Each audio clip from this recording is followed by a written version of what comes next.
And it says we're live there. All right, so hi everyone, and this will be the camera up here. You know that.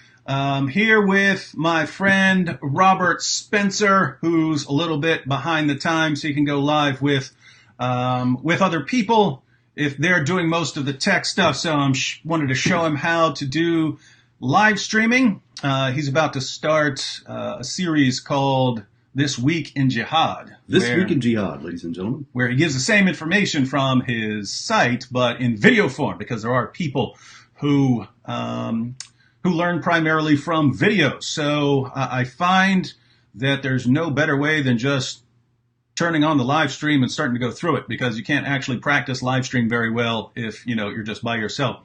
All right, so why doesn't everyone tell us where you're from over here, and I can show them how the comments section worked over here. And by the way, they're on like a 15-second delay, right? Okay. Because it goes from here and then it goes up to YouTube and goes to them. It's about a 15-second delay. Texas.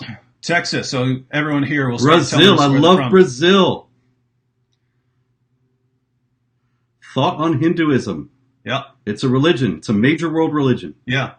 It doesn't want to kill infidels, and I'm all for that. Yeah, this is something I've actually mentioned before, because I get comments almost every day asking me to respond to Hinduism, and why would you guys think that what I say on Hinduism is reliable? Yes. The point there is, go to someone who studies Hinduism, right? For that, I could give you some general thoughts on Hinduism. It wouldn't be especially reliable, and there are people who would know Hinduism very, very well. Conrad Elst. Mm-hmm. All right, so where's everyone at? South Carolina, my home state. South Carolina, we got Blacksburg, Virginia, Pennsylvania, Toledo, Ohio. Houston. We got Houston, Bay Area, California. Nolens. Kanakistan, how's it going, eh? Who not think they're going to beat them Saints? Everyone. Let's see, Florida, Israel, Pennsylvania, awesome. New York City. California, Canada. Guyana. Now that is impressive. Yep. Several people in New York. Switzerland. Colombia. Now, buenas tardes. I believe Seattle here, Oregon. So Wichita Falls. So I think Robert is already seeing the power of live streaming. The power. Now, notice we just announced an hour ago that we're going to go live, and people from all over the place. Poland. Hey, man, I used to live on Prospect Avenue in the Bronx. I still live in the Bronx. Yeah, he still lives in the Bronx.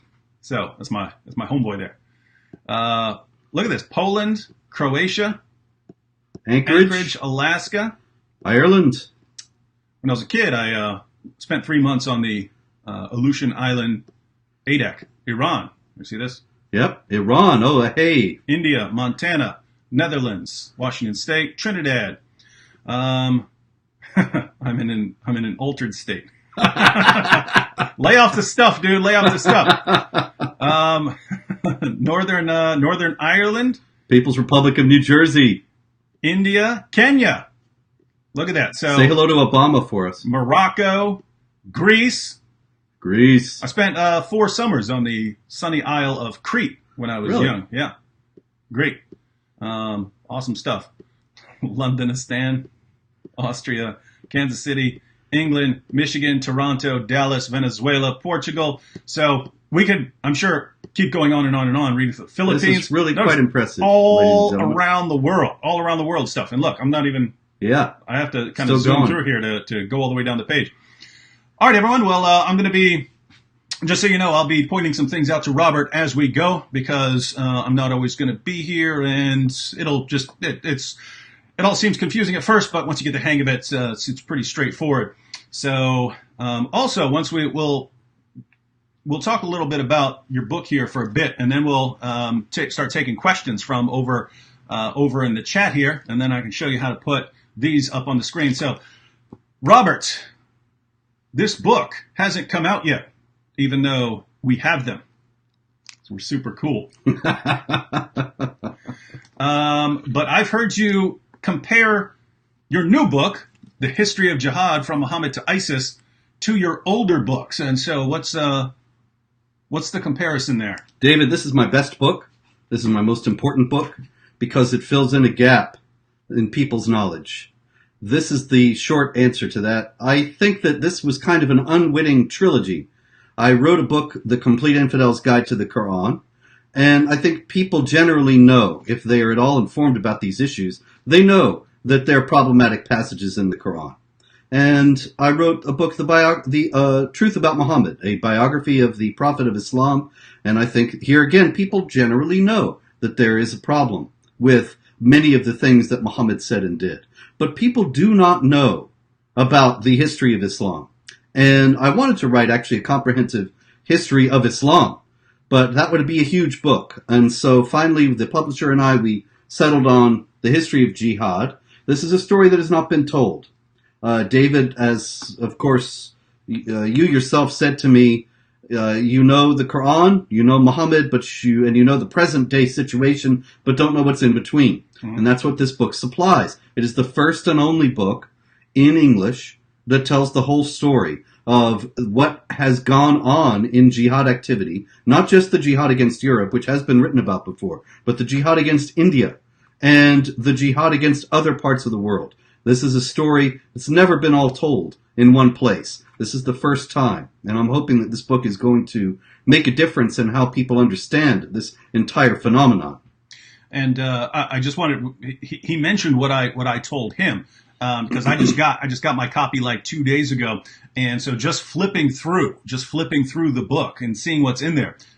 What he just mentioned that I said is that when I study jihad, I'm normally studying the lifetime of Muhammad and a little bit afterwards, right? So basically the rest of the century, but mainly the focus is on what Muhammad taught and how that first generation of Muslims interpreted it. So the rightly guided caliphs and Muhammad's own generation, because if they learned Islam at the feet of Muhammad, they're probably the ones who understand how they are to live according to those teachings. So normally when I'm studying jihad, I'm studying that early period. And then if I'm studying anything else, it's like today, what's going on today in the world. So, familiarizing yourself with ISIS and Al-Qaeda and so on and their interpretations. But all that middle stuff, unless I'm looking up something specific, haven't paid much attention. And I'm someone who deals with Islam regularly. And so what I'm saying is I'm someone who deals with Islam on a daily basis, and like 2/3 of this book is going to be pretty new information to me, right? So, and that's why it's huge, because one, you can look at the impact that Islam has on the world today, and two, you can look at the impact Islam had on the generation of Muhammad. But if we forget about all that middle stuff, we're missing a big piece of the pizza there, right? Oh yeah, absolutely. And I think that this does make a big difference in how we regard what has happened. For example, I wrote this book pretty much chronologically. It was a very easy book to organize and to outline, because it's just jihad in the 7th century, jihad in the 8th century, jihad in the 9th century, and so on. And I wrote it pretty much like that. There were a few times I went back if I found some new material that I hadn't dealt with, but mostly it was just a straight shot. And my point is this: at the end, I started to write jihad in the 21st century. Chapter 10, The West Loses the Will to Live. And the beginning of that chapter is 9/11. Right after I explain what happened on 9/11, I go to George W. Bush going to the mosque in Washington 6 days after 9/11 in the company of Nihad Awad of the Hamas-linked Council on American Islamic Relations, and Abdurrahman al-Amoudi, who is now in prison on a 23-year sentence for financing Al-Qaeda, although I believe Obama did get his sentence reduced a bit. In any case, in the company of these respected Islamic moderates, George W. Bush said, Islam is a religion of peace. Now, coming after I had just outlined and detailed 14 centuries of bloody, violent, oppressive jihad all around the world, it hit me with an incredible wallop to see George W. Bush say that. And the foolhardiness of it and the falsity of it hit me with a force that it did not when I even read about it at the time. And only underscored the fact that our public policy on these issues is drastically wrongheaded, based on falsehoods, and needs a tremendous adjustment. And that's one of the reasons why I wrote the book.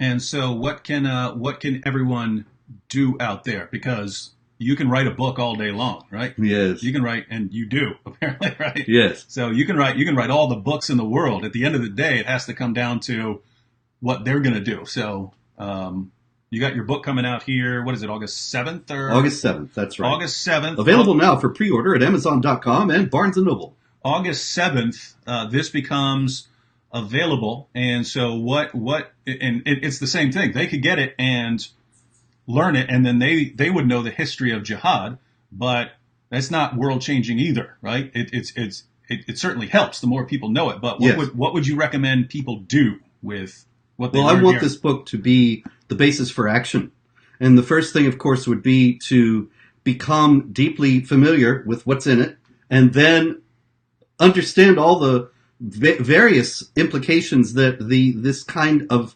treatment has, that the facts in the book have for public policy.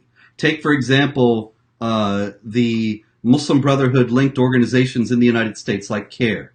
And right now there is a push to declare the Muslim Brotherhood a terrorist organization, which would have a tremendous impact, of course, upon the Muslim Brotherhood affiliates in the U.S., like CARE, ISNA, all essentially of the major Muslim organizations in the U.S. Now, when you read the book and you see that jihad has been uninterrupted, and there's never been reform, never been rejection of the jihad doctrine, that everywhere Muslims have gone, there's been conflict, started by the Muslims. And then you come to should the Muslim Brotherhood be declared a terrorist organization? And I've discussed the Muslim Brotherhood extensively in Chapter 9 of this book, and show that its program is everywhere in the world to impose Sharia.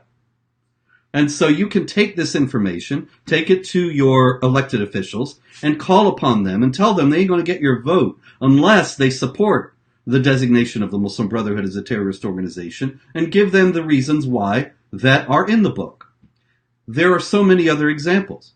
I discuss extensively the partition of India and Pakistan, also in Chapter 9, which is Jihad in the 20th century. And Pakistan is an ally of the United States. We've been giving several $1 billion to the Pakistanis every year since 9/11 to fight Al-Qaeda and the Taliban. And for at least 10 years, it has been publicly known that a great deal of that money has been taken by the Pakistani government and given to Al-Qaeda and the Taliban. Clearly, they are using us and counting on our naivete and ignorance, and employing the deception that is sanctioned within Islam to take our money and to use it to finance our enemies. Now, the book is full of non-Muslims who aid the jihad. Starting with the conquest of Spain, there was a man named Count Julian who was very enraged with Roderick, the Visigothic king of Spain. He was so enraged with him that he went to Tariq ibn Ziyad, who was a Muslim governor in North Africa, and offered use of his ships to ferry the jihadis across the Strait of Gibraltar to invade Spain. Tariq ibn Ziyad was able to, he saw that as to be an effective offer, a good offer that he wanted to take, because if he used his own ships, the Visigoths would be ready. They would say, oh, here come the Muslims, and we have to be on our guard. But if it's Count Julian's ships, it's a Spanish guy, and they think, oh, there's nothing amiss here. It's just this tradesman who's coming back from whatever business he was engaged in. And that's exactly what happened. The Visigoths let their guard down. Tariq ibn Ziyad's men came in. Spain was conquered within 7 years. So the point is, there are so many Muslims who have been, non-Muslims rather, who have been useful idiots for the jihad over the centuries. And why are we behaving in the same way now? We should understand the government of Pakistan's intentions. It's an Islamic republic. It tells us that. It makes no secret of that. And there's no secret either of how it's been misusing the funds that we've given it. So here again, based on historical realities that are not known or ignored, we should break the alliance with Pakistan and understand that really we can't have an effective alliance with a state that is an Islamic republic. Now, does this mean we have to go to war with the whole world, the whole Islamic world? Of course not. but we need to formulate our policies on a more realistic basis, strengthen our ties with India, understand what they're up against, being targeted by Pakistani jihadis who are often aided by the Pakistani government itself, and understand what the Pakistani government is all about. So here again, we need to call upon our elected officials to take these, and I could just give examples all day of this kind of thing, but the point is there are so many implications for public policy in this book. We need to base our foreign and domestic policies on a true understanding of jihad instead of the naivete, ignorance, and wishful thinking that our policies are based on now. And that is true in so many areas. I could go on for hours. So you're saying that if a country has Christians sitting in its jails simply for being accused with no real evidence of any kind, just, hey, I don't like this Christian, so this Christian committed blasphemy and then gets thrown in jail, and that's how the government works, we shouldn't be sending them billions of dollars a year? Yeah. Until they start getting these things right? Yeah, that's a real good idea, David. And one thing, it was very heartening to see that President Trump the other day threatened sanctions against Turkey for holding a Christian pastor in prison on absolutely false charges that he was aiding terrorists. He's been living in Turkey, Pastor Andrew Brunson, for 23 years. He's not a terrorist, he's an evangelist. And the Turkish government is just anti-Christian, wanted to make a scapegoat out of him because he was dealing with Kurds. And of course, the Erdogan government is cracking down very hard and trying to make sure that Kurds who want their own country do not gain any traction. And so they're scapegoating this pastor. President Trump threatened them with sanctions unless they release him. And this is the kind of thing that we need to be doing, and being aware that governments like that of Turkey are not our allies, not our friends, never will be, and we need to deal with them on a more realistic footing. Now, Robert, so you've gone through, you've clearly done a lot of studying of the past 14 centuries here, 14 centuries of history here. All in one volume. And again, most of this not known even by people who spend quite a bit of time studying Islam. Given your studies of these topics, I'm wondering how you would respond to some of the popular myths that we hear, right? Yes, this book is dedicated to shattering many of those myths. So something like, well, jihad, I don't even want to go with like some of the easy targets, right? Like yes. Jihad is just peaceful internal struggle against, not exercising or something like that, right? So going with something that's got a little more bite to it. Jihad is simply defensive war against. Yeah. So lots of people believe that, right? There are lots of Christians out there who yes. believe that. It's all pervasive, and it's ridiculous right from the beginning. If you go back to Muhammad, and the first chapter is Muhammad, the book is the history of jihad from Muhammad to ISIS. Muhammad makes his first expedition against Christians in the year 630, when, according to the Islamic traditions, he's 60 years old. He goes in the heat of summer through the trackless wastes of the desert of Arabia to Tabuk, which was in southern Syria or northern Arabia, depending on where you put the border. And he wanted to attack the outpost of the Byzantine Empire that was there. And there was nobody there. Islamic apologists will tell you there was nobody there because the Byzantines had heard Muhammad was coming and they were scared. Now, that's extraordinarily unlikely that an Arab chieftain, however successful he had been, would have scared the Byzantine Empire of the year 630. Mm-hmm. It was one of the great powers of the world. Now, this is the other thing about it, though. It's unlikely that they were scared of Muhammad, but it is true that they were not as strong as they wanted to appear to be, because the Byzantines and the Persians were the two great powers of the day, and they had fought a series of wars against each other for the decades before Muhammad appeared on the scene, according to Islamic tradition. And so they were exhausted. And the Byzantines weren't there, actually, because they didn't have enough troops to man all the garrisons full time along the border. And so they would move their border troops from fort to fort and hope that nothing was going to happen that would reveal their weakness. But this weakness was discovered probably when the Arabs went up to Tabuk and they saw that nobody was there. And so they saw that actually the conquest of the Byzantine holdings in the Middle East and North Africa would not be that difficult. And it wasn't, because they were so substantially weakened. But there is just no chance in this scenario that the Byzantines were attacking the Muslims. They would have no reason to do so. Arabia was mostly desert, was not on the trade routes, and had no political, military, or economic value. And so there was just no reason whatsoever for the Byzantines to cross those trackless desert wastes and go find the Muslims.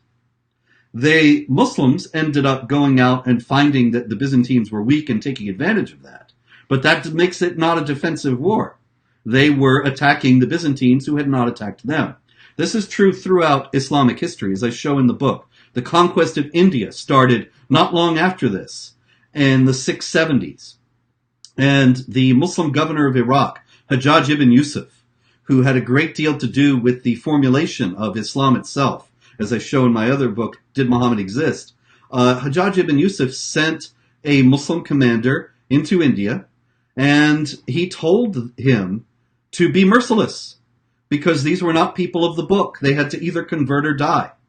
And he actually scolded his commander for being too merciful and allowing too many people to surrender and live in peace.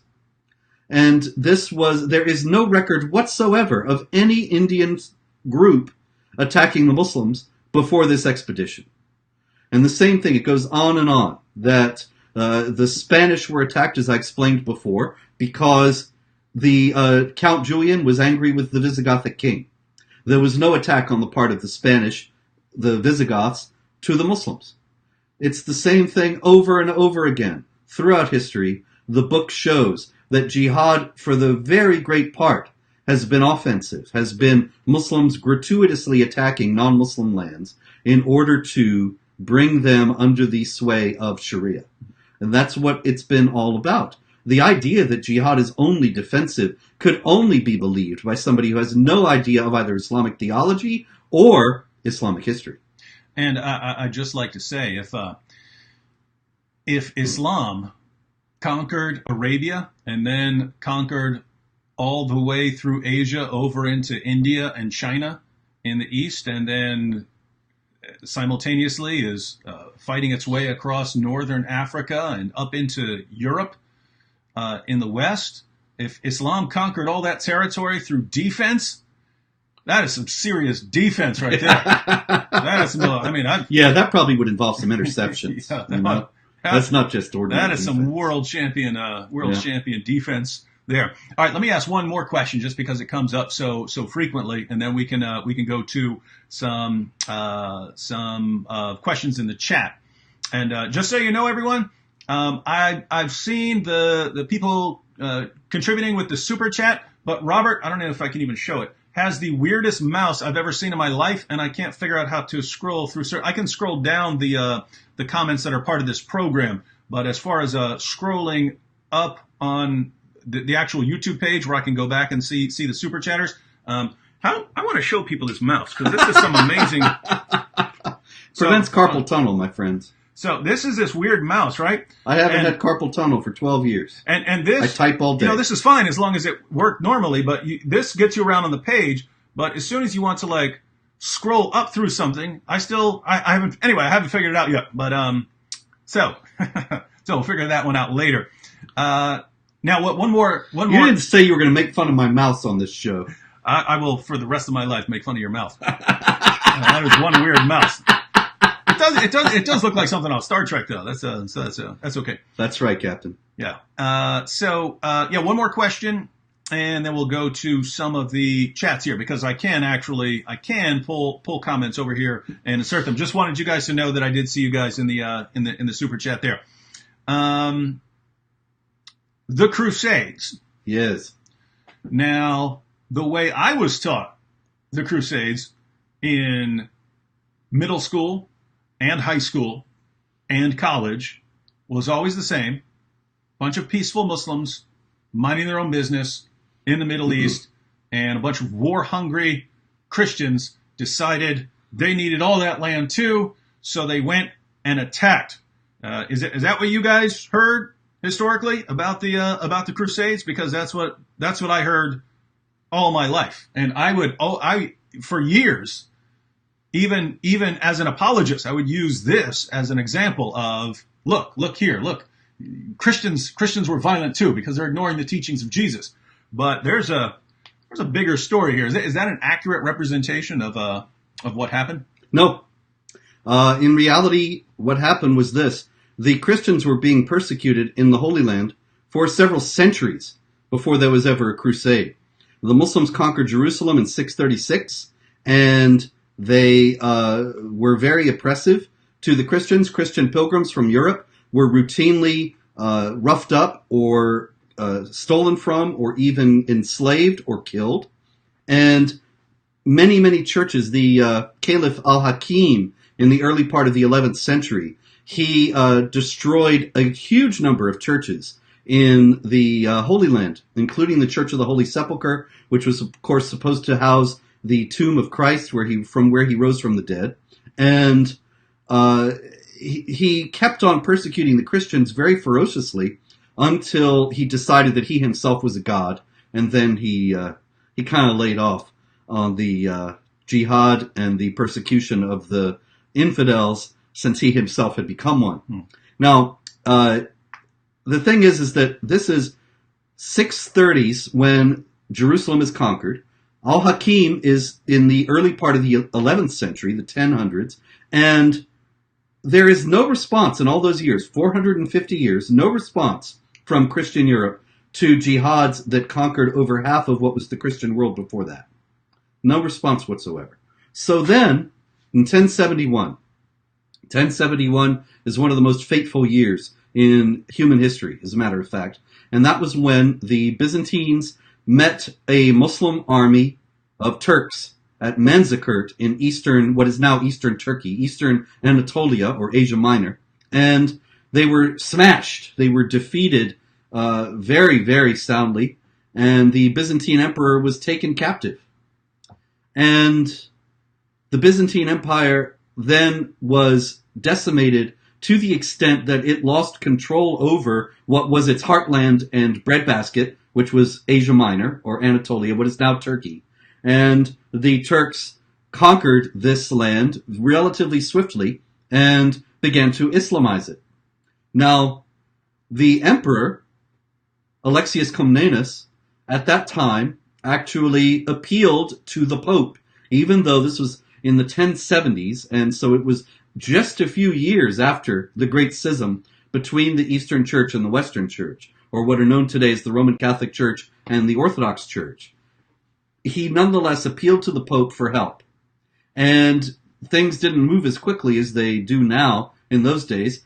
In 1095, when Pope Urban II called for the crusade, it was in response to the appeal for help from Alexius Comnenus, and the understanding that if the jihad was not countered, then it was going to eventually impinge upon all of the Christians in Europe. And so it was the incumbent upon the Christians in Europe to come to the aid of the Christians in Asia Minor. And so that was why the crusade was called.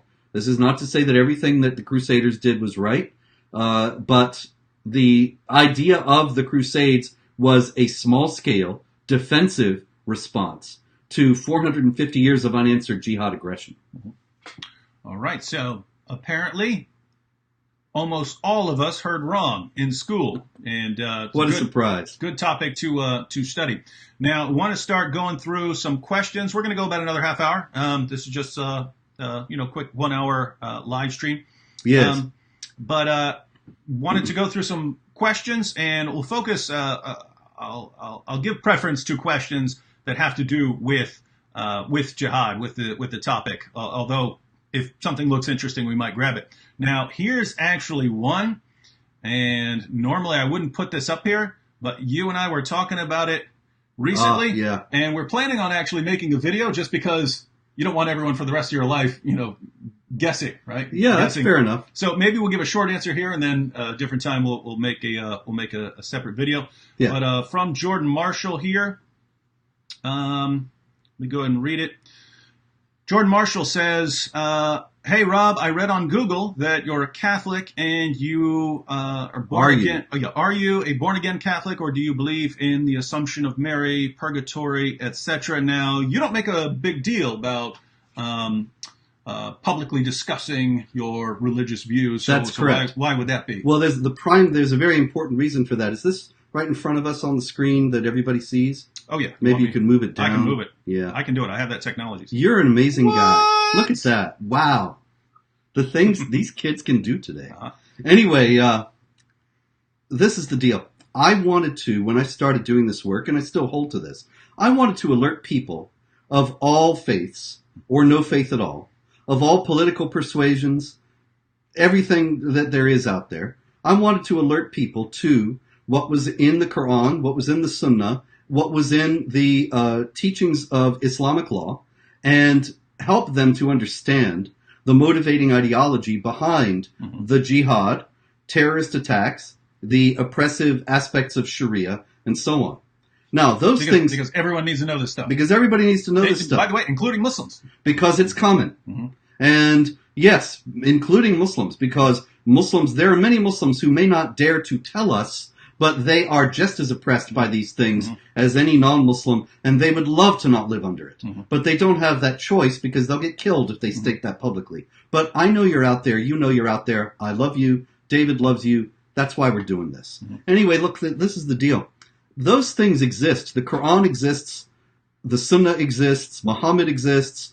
The teachings of the Islamic schools of jurisprudence exist, regardless of what my particular beliefs are. I wanted to report on those things, not about my own life. I wanted to speak about the nature and magnitude of the jihad threat without any other considerations being involved. All right? So this is why I have never spoken about these things. Ultimately, of course, as a Christian, this is something that I think has to do with the faith that I have, but this is a work that I believe that anybody could do, and that if I had been an atheist, if I'd been a Buddhist, if I had been a Hindu, if I had been anything else you want to name, or a Jew that everybody thinks I am, then I would be doing the same things. Because this is a threat that threatens all of us, and we all need to hang together to respond to it.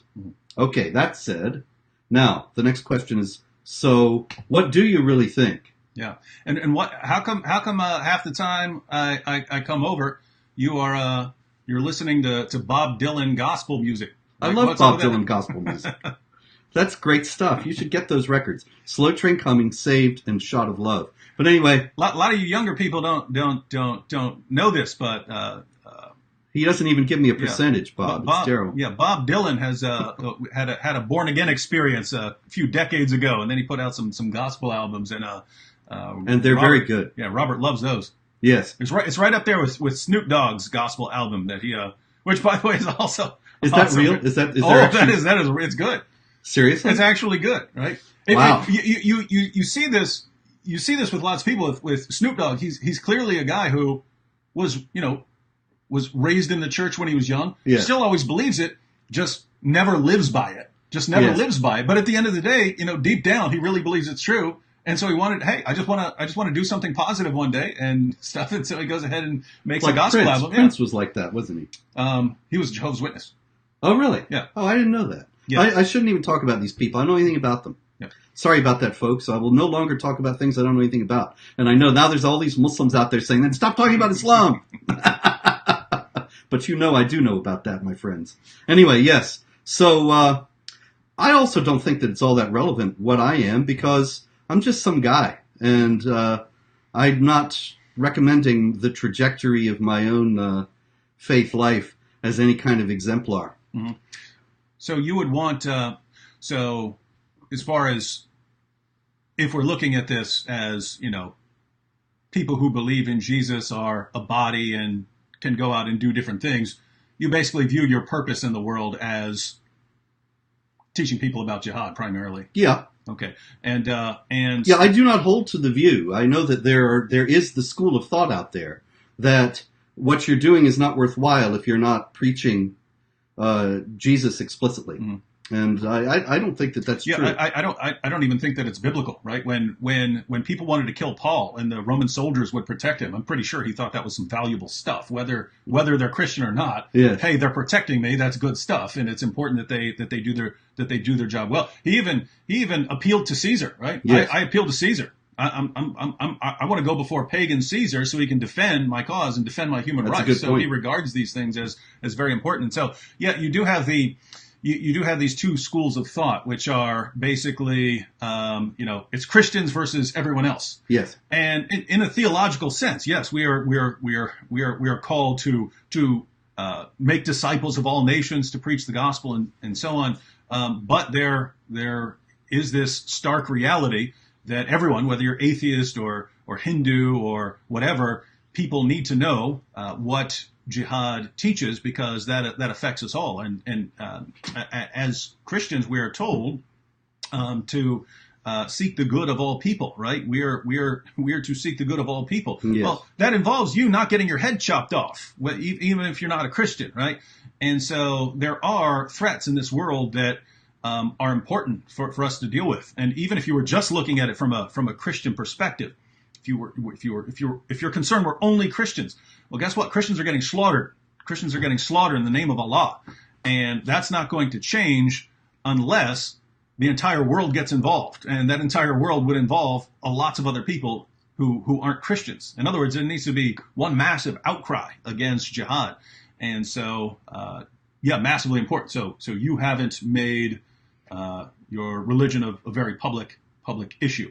No, never. Okay. And that's because the work I'm doing does not stand on, a lot of people have said, as a matter of fact, John Derbyshire, who is a writer of some kind, he has said, he's claimed that my problem with Islam is because I'm a Christian, and it's some sort of a competition. Mm-hmm.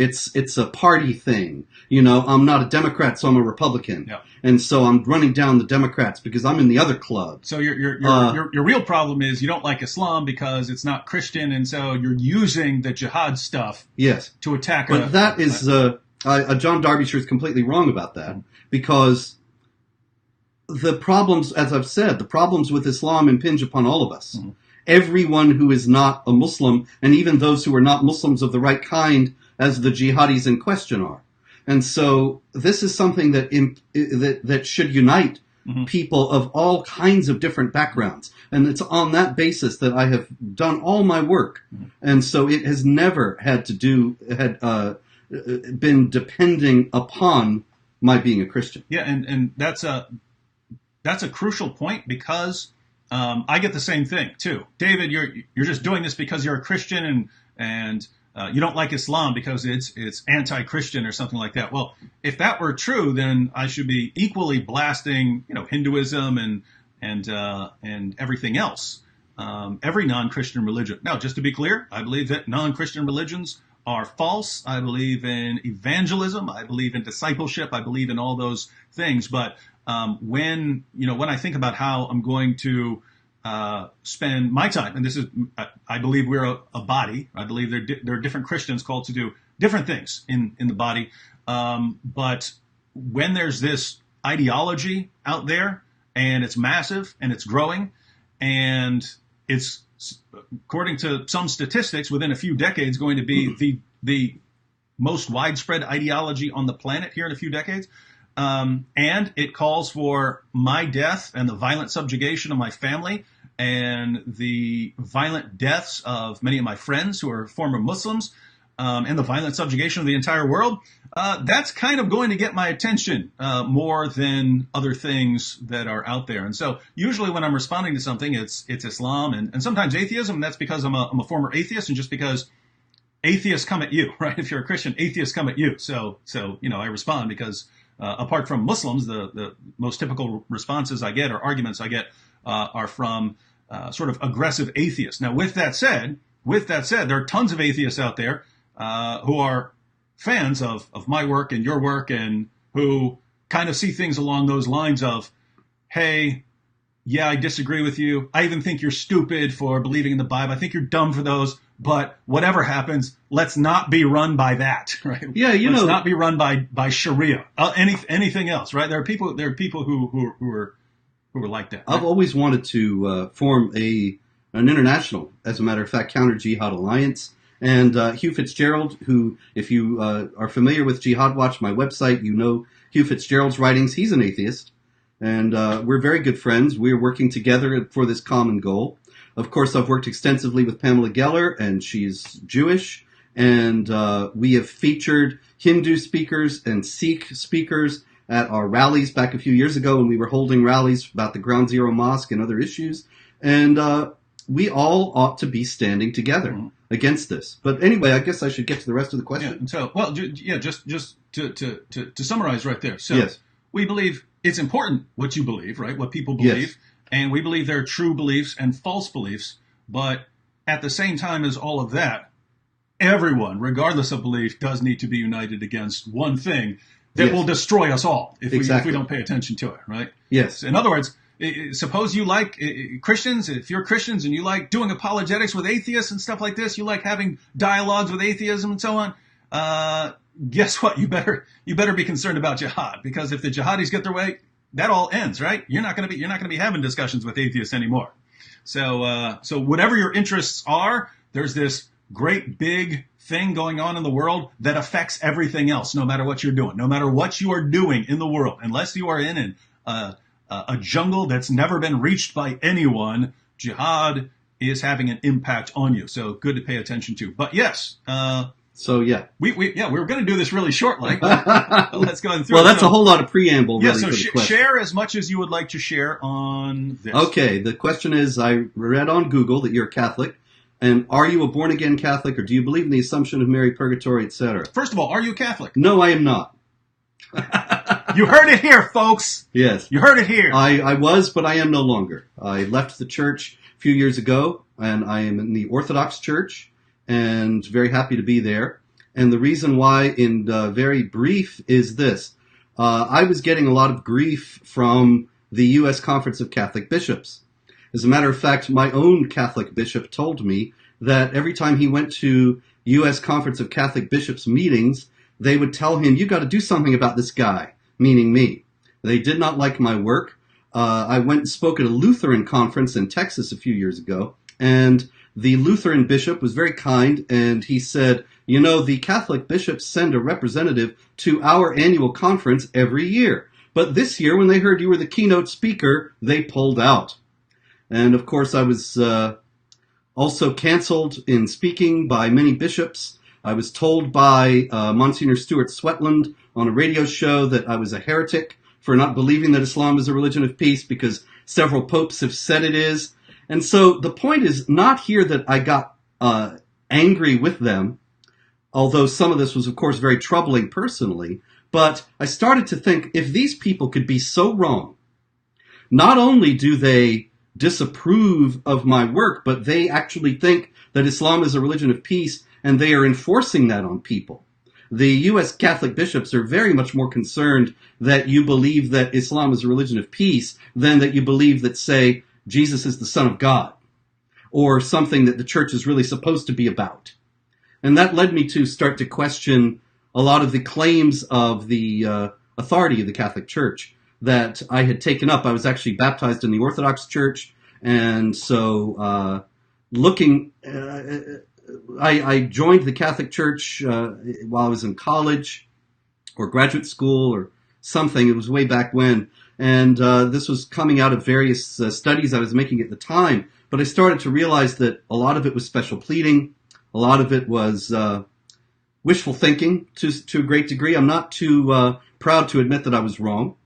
And that ultimately, if you have a group that's claiming that it has the authority to speak with the guidance of the Holy Spirit, and it's so spectacularly wrong about something that is going to destroy it itself, then, well, you got to wonder if maybe it's not guided by the Holy Spirit. So I have rejoined the Orthodox Church. I should say, since the question is, are you born again Catholic, that I was a born again Christian in college, and went to all these evangelical Protestant groups, but it was trying to navigate through these various different factions that all invoked Scripture to justify their positions that were diametrically opposed to each other. I started to get an appreciation for the ecclesiastical tradition, as Jesus said that the Holy Spirit will guide you into all the truth, and if you have Scripture and everybody is getting it in a different way, then the idea of the Holy Spirit guiding the church through the centuries starts to become more sensible as something that can help you navigate through all these competing claims regarding the Scriptures. So anyway, that's the short answer. We can, of course, argue about that for years to come. But yes, I'm an Orthodox Christian and very grateful to be one. All right. And I have no doubt that there are lots of people saying to themselves, David, now jump on him about this. Yes. And ask him about this. There's not... Go ahead. It's just... Go ahead. Bring it. I believe I would get schooled. That's very generous of you. No, I'm saying I don't, I don't study what's wrong about, the Orthodox Church. It's not... Yeah, well, you know something? Since we're talking about this, our mutual friend James White had said that he refused to discuss whether Your Islamicize Me series, of course, that I appeared in, he refused to discuss whether it was charitable or whether it was an outrage of Paul saying don't engage in silly talk and frivolity and so on. He wouldn't discuss that with me. He said that's a gospel discussion and you don't do gospel discussions. And he refused my invitation to debate on this, saying, I've never seen you doing scriptural exegesis. Wait, but if you were offering to do the discussion, then wouldn't that mean that you are doing the discussion? Well, he could have beat me bad in the debate, presumably, since he said you don't deal with scriptural exegesis. The thing is, though, the work on Islam is my public work. I have a life, and I've done plenty of other things. And I have done the kind of scriptural exposition and exegesis that he was saying that I hadn't done. I haven't done it publicly, it's true. But I would be happy to discuss these things with him in an open debate. I was about to say mutually respectful open debate, but there's no respect coming from his side. So the offer still stands. I've just found his disdain and condescension puzzling. Yeah, I don't know why. I mean, if someone's saying this is wrong and you say, well, let's debate whether it's wrong or let's debate whether it's biblical, and then the response is, no, you don't do that kind of thing. Yeah, that's really, really weird. Right? Yeah. That's really, really weird, right? If you're blasting us on it being wrong and you're saying, well, let's get up and let's state our cases and so on, and then, no, you don't do this kind of discussion, which you're offering to do. Yeah. Maybe he didn't like the way the other debate you did went. I think he has very good reason not to like that debate. All right. So let's, we only have about 13 minutes more or so. Let's kind of zoom through some of these as they pop up. And I'm just going to start clicking where the little thing is scrolled here. David, many people are being deceived about Islam. Would you encourage schools to tell the actual truth about Islam? Of course. I would. Make them use this as a textbook. Yeah. See, the problem is that the moment any school, if you're talking about public school, really most private schools probably as well, the moment any of them start telling the truth about Islam, they're going to be blasted by everyone, right? The media are going to blast them. Politicians are going to blast them.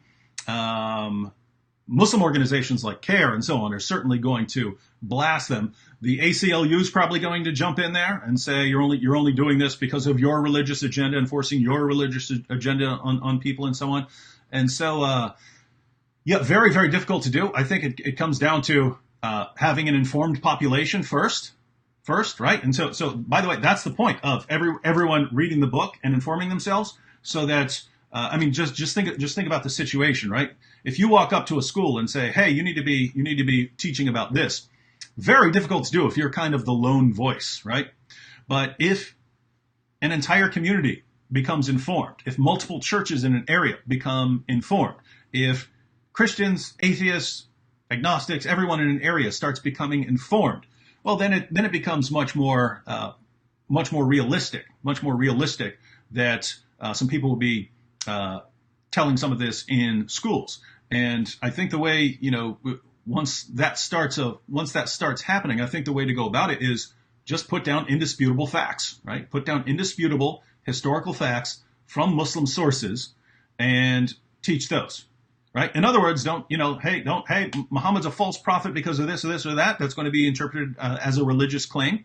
But if you put down Muhammad went and fought this battle, and these were the causes of it. Then he went and fought that battle, and you just give a history of Muhammad. What can they possibly say, right? What can they possibly say? And don't spin it at all, right? Give what Islamic scholars have said about that sort of thing. In this book, I tried wherever possible to quote Muslim historians, not Muslim historians of the present day who often have apologetic intent, but Muslim historians from the hey, greetings from Orthodox Serbia. Hello, Orthodox Serbia. Anyway, the Muslim historians in the old days of the Mughal Empire in India and others, the emperors had court historians who would write histories on the spot of what happened during the various emperors' reigns. And so these were Muslims who were lauding the slaughter and the subjugation and annihilation of the temples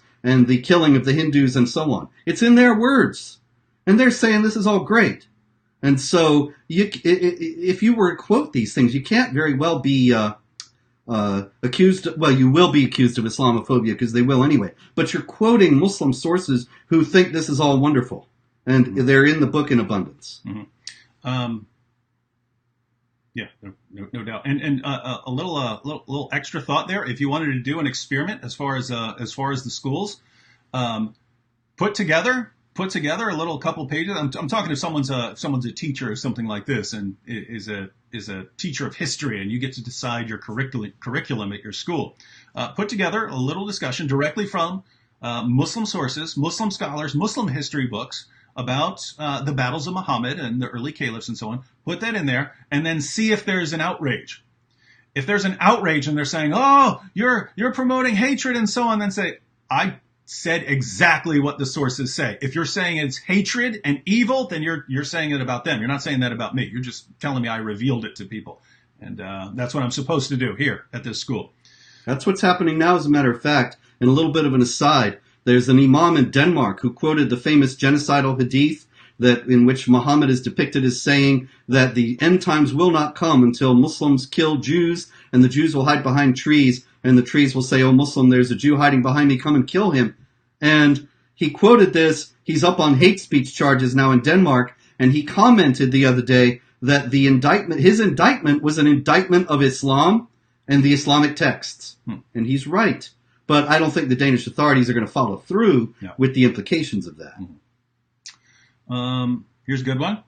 Yes. Does the word jihad itself mean struggle? Yes, it does. So why wouldn't it just be some sort of internal struggle or some sort of self-defense struggle or something like that? There's all kinds of jihads. There are, in the first place, in Islamic theology, there's the jihad of the tongue, jihad of the pen, as well as jihad of the sword.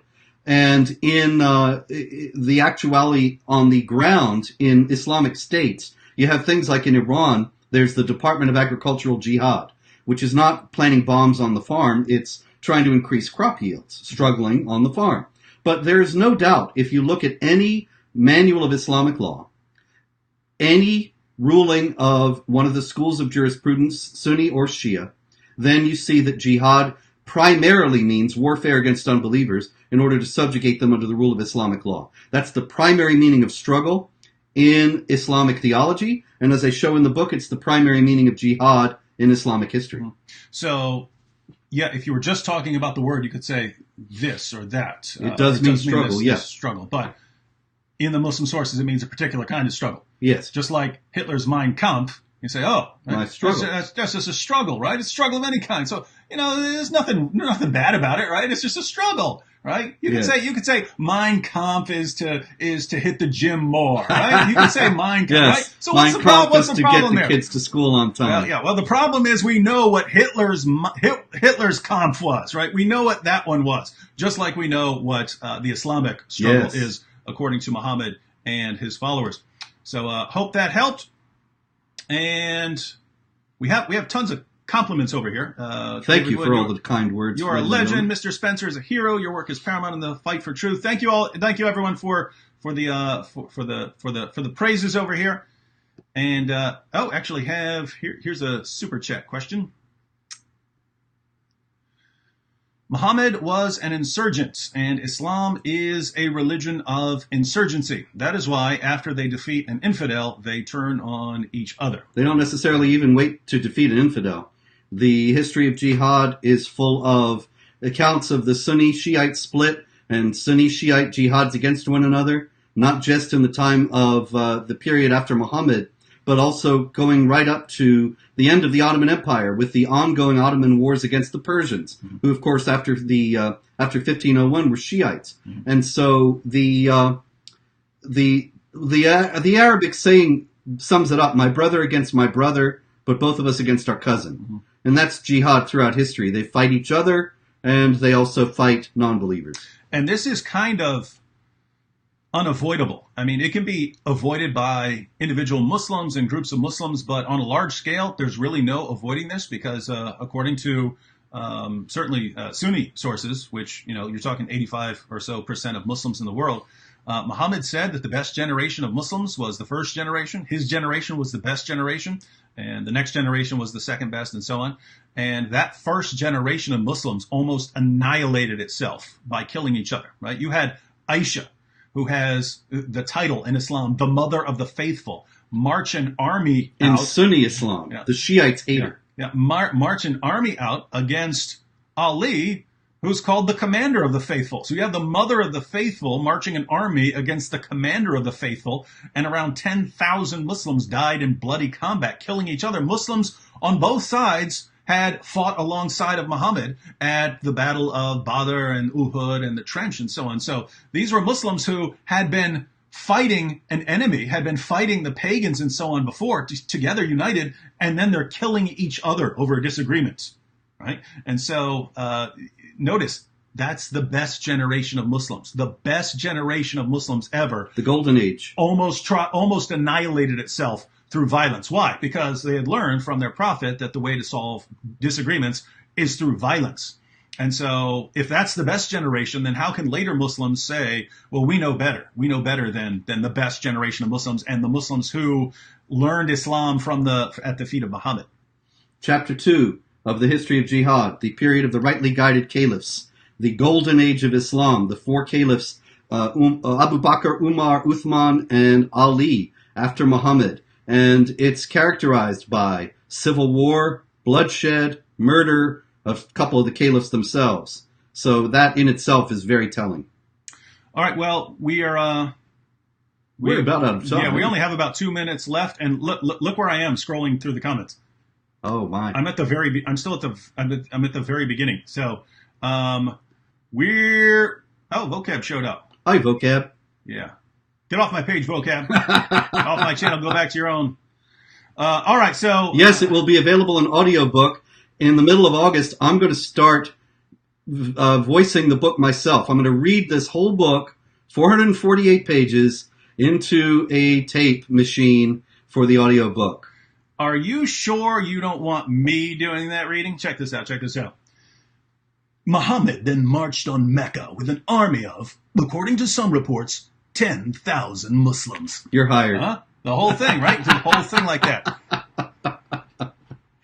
All right, so I noticed I only barely started going through the comments here. Thank you for everyone chipping in on the super chat. And Robert, I think we should do this again. Thank you. Yes, absolutely. Anytime you want to come by, this, ladies and gentlemen, is my office. You can see my copies of Bukhari, Ibn Kathir, various Quran commentaries and such back behind us. And David, anytime you can drop by, we'll do it again. And don't even need to drop by because we can do this online, right? We can do this online. Once I learn the technology. We will be exactly side by side, just like this, no problem. And for those of you who are watching the Answering Islam live streams that Tony and I were doing, there was a reason we stopped that. The internet was too glitchy. We are revamping. I'm switching providers totally and getting getting a bandwidth that will, well, put it this way, I could have 100 people on simultaneously live streaming and still have no cut. So we're going to the top of the line, news broadcast worthy stuff, and we'll be starting again very soon once all that's set up, and we'll have Robert on there plenty as a guest, and you're going to be going through some of that. Yes. Everyone, I'll go ahead and put this in the description box after we sign off here. But I'm going to give you a link to Robert's channel. It's Jihad Watch Video. And Robert's going to be starting up some live streams. So if you're not subscribed to his channel, make sure you go ahead and subscribe to his channel because he's going to be sharing lots of information. And for those of you who don't go to his blog to study the current events about jihad, he's going to give kind of a video summary at the end of each week. And so if you want to stay up to date on what's going on in the world and learn its historical origins, you'll want to do that. So lots of people asking about where they can get the book.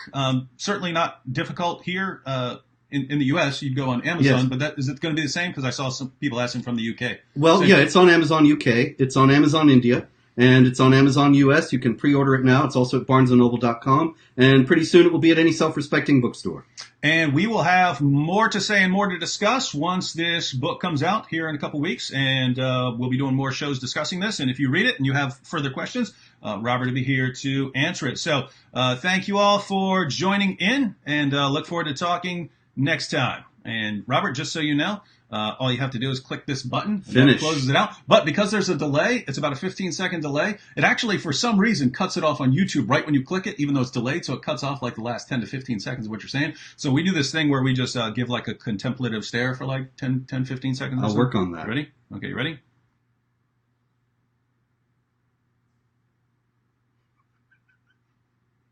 You broke it.